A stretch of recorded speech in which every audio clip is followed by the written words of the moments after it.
Niveau travail, donc 3 cartes, donc 7 de parchemin, 8 de force. Jusqu'à maintenant, la 8 de force est sortie dans tous les tirages du mois de août, et 6 de clé. Qu'est-ce qu'on veut nous dire au niveau du travail, les chemins de vie numéro 7, 7 de parchemin.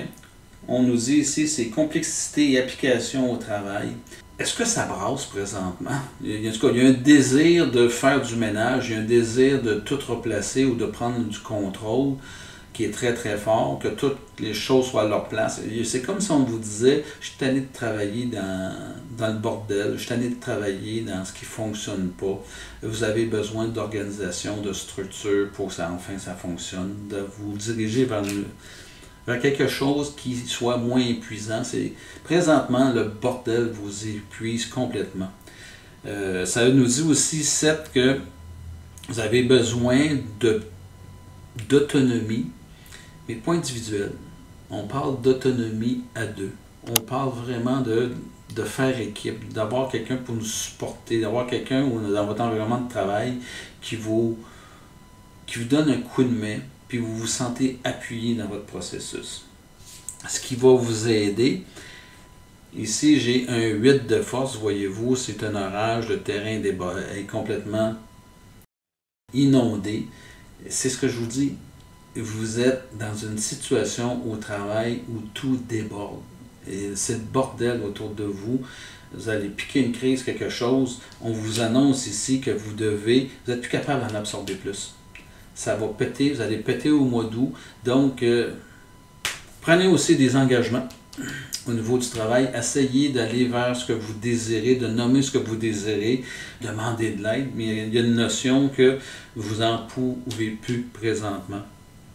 Le 8, c'est de retrouver aussi un certain équilibre dans votre vie. Travail prend peut-être beaucoup trop de place. Trouver un équilibre, être en amour, mais ça passe aussi par un équilibre au niveau du travail.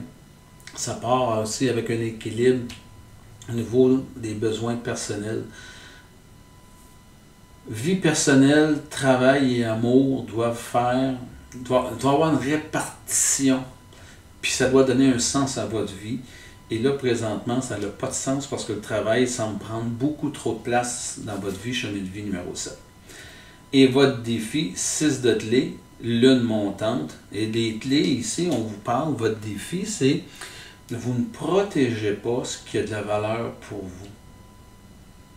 Protégez votre couple, protégez votre relation, protégez vos besoins, protégez votre santé, protégez ce qui est cher pour vous. Présentement, cette carte-là nous dit que c'est criant, essentiel, et vous ne le faites pas présentement.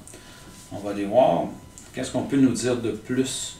Puis ça sera votre défi de prendre un engagement, d'avoir un esprit plus léger, de nommer vos limites.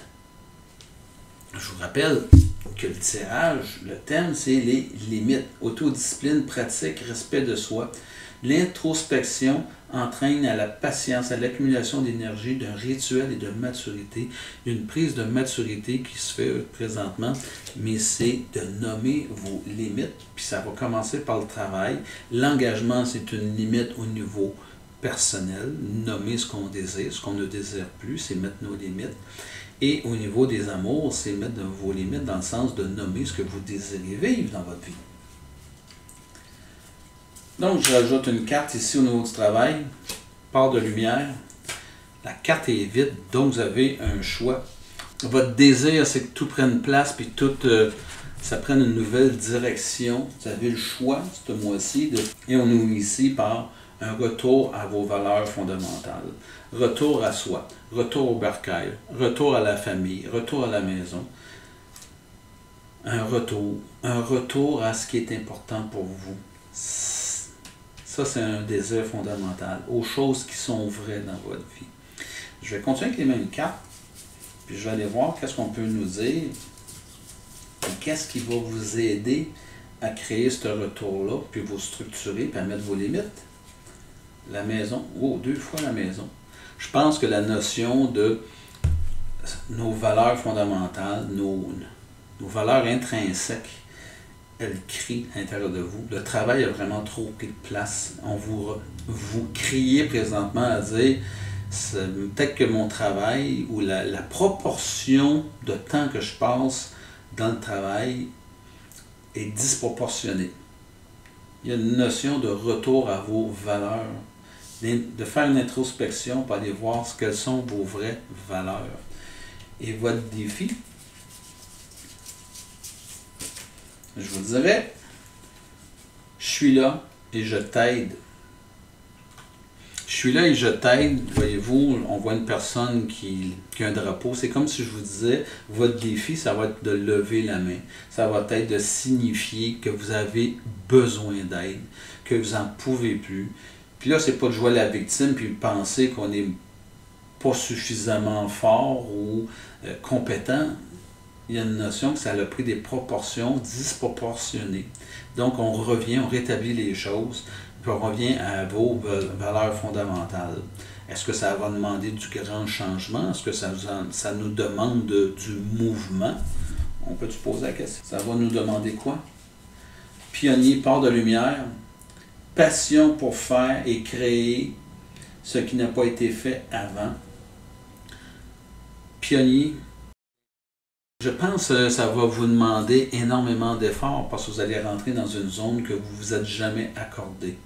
Vous allez rentrer dans une zone que c'est pas ce que vous avez appris d'être. Vous êtes vraiment vous êtes très passionné, d'accord? Donc, tout est fait avec énormément de passion et sans trop de limites. Et là, c'est comme si j'allais vous amener dans une zone, puis là, je vous ferais probablement, c'est d'aller vers la fainéantise. Est-ce que ça fait partie de vos valeurs? Possiblement que non, comme bien du monde, mais d'être trop passionné versus la fainéantise à l'autre extrême, il y a peut-être un juste milieu à aller chercher. Et ça parle au niveau du travail.